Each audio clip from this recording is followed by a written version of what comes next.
Join me today as we talk about Star Wars The Acolyte, Episode 4.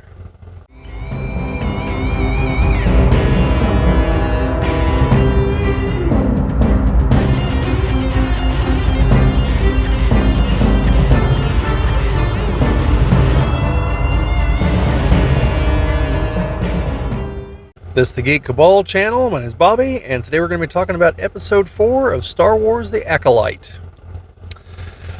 Well, it's not as bad as the previous 3 episodes, so there's that. There's still some questionable writing. Still some other things just aren't great. However, there are some things happening now with the plot that at least have given me a mild interest to see what comes next.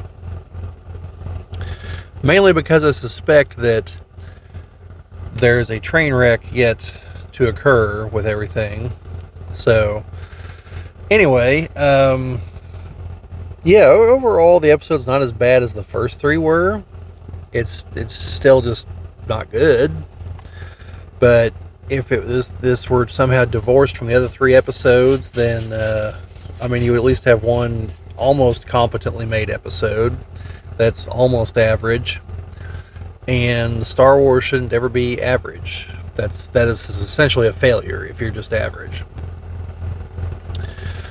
So, there's numerous things I could probably talk about, but I'm going to start with, I'm pretty sure that the guy that provided May the poison back in episode 2, I'm thinking there's like about a 90% chance he's the main bad guy. Because he keeps trying to push May down the path. Got pretty evasive when May asked how he knew the master that she's working for. Seemed to have easily gotten out of a trap that May left for him, and he just so happens to be on the same planet when the main bad guy shows up. So, plus things from the previous episodes. So I think he's probably the main bad guy. Alternatively, it could be May and Osha's mom, who somehow didn't die.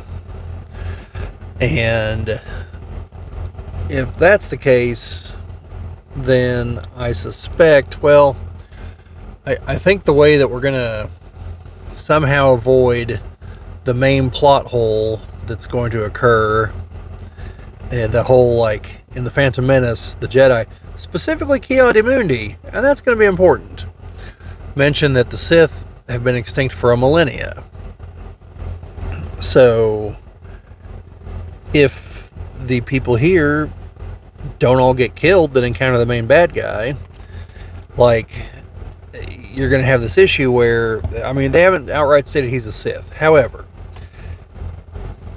you're the Jedi, you see a dude with a red lightsaber using dark side powers, you've got to make an assumption here at some point. So, the only reason I suspect it is Osha and May's mother is because whenever the she, it, whatever, comes out, he comes up behind Osha and seems to kind of stare at her for a moment. He's wearing a mask, so we can't see any kind of emotions or anything. But there's a longing, a curiosity, something there before he force chucks her out of the way and then force blasts everybody else. So, I don't know. Although I really think it's the guy, the poison guy, whose name I don't know because nothing in the show has compelled me to learn these people's names. So, on the writing front, or I guess character front, however you want to look at it, May, it hits a point where she's kind of like, well, Osha's still alive. She's your guys' problem now, dear Jedi friends, who I'm no longer a part of, so, toodaloo. And it's like, wait a minute, you're the kind of good one, aren't you supposed to care your sister's still alive? And she's like, she's murder, I don't care, see you later. Meanwhile, May, on the other hand, has decided that, I really don't need to kill these Jedi since my sister is still alive. I'm going to go turn myself in, I'll tell them everything I know about the bad guy I'm working for, and hopefully I won't spend too long in prison and I can get to know my sister again. It's just the expected roles have just completely shifted between the two.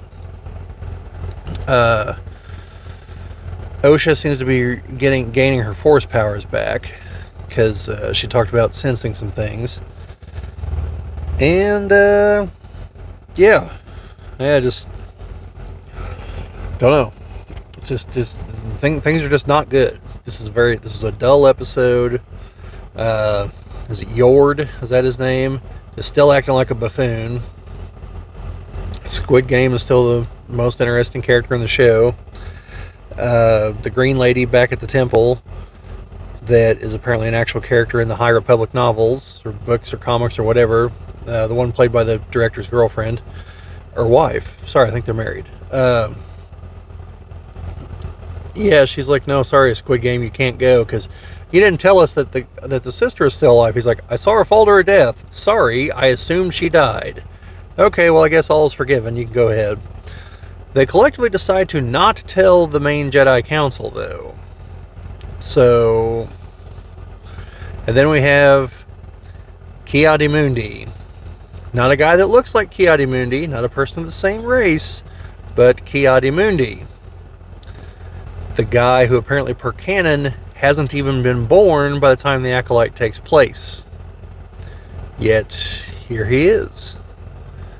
So, yeah. Yeah, way to keep track of the canon there, guys. So, and he's kind of in the middle of all this. So, in the Phantom Menace, he sits there and says the Sith have been extinct for millennia, yet he's involved with a plot where he can reasonably assume that the character involved is a dark side force user and therefore potentially a Sith. And like in 100 years, he's just going to be like, nah, that didn't happen. So, meanwhile, there's a guy who looks like Plo Koon right there, and apparently his race is incredibly long-lived, so that could actually be Plo Koon, but instead they're like, no, that's just a guy that looks like Plo Koon. This, on the other hand, this is Ki-Adi-Mundi. So, canon be damned. I just don't even know what to say at this point. I mean, again, this episode's not as bad as the others, but, now we're just breaking canon willy-nilly. So, I don't know. I expect Yoda to get involved in all this at some point, then magically forget about it in 100 years. Maybe. I don't know. Yeah. So, if it is the mom or the other guy, I strongly suspect that they're actually not the master, but they're the apprentice trying to find someone to become their apprentice. And I think that's the way it's going to shake down, because potentially they're going to get killed. And they're going to be like, oh, well, this wasn't a Sith for reasons. So, I don't know. It's just not great. I will give them credit for the planet, kind of interesting. Big forest world like Kashyyyk would be. So, seeing one of those, the big bug things were kind of interesting.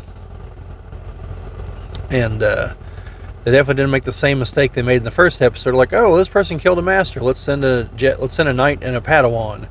This time it's like, no, we're sending like 10 guys, all Jedi armed with lightsabers. However, one of the other people's reviews did point something out.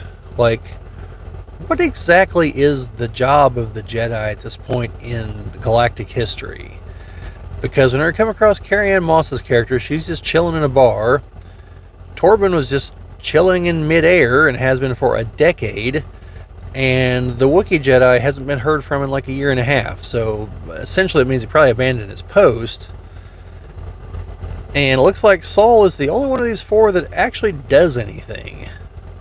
So I'm just curious what their actual day-to-day job is.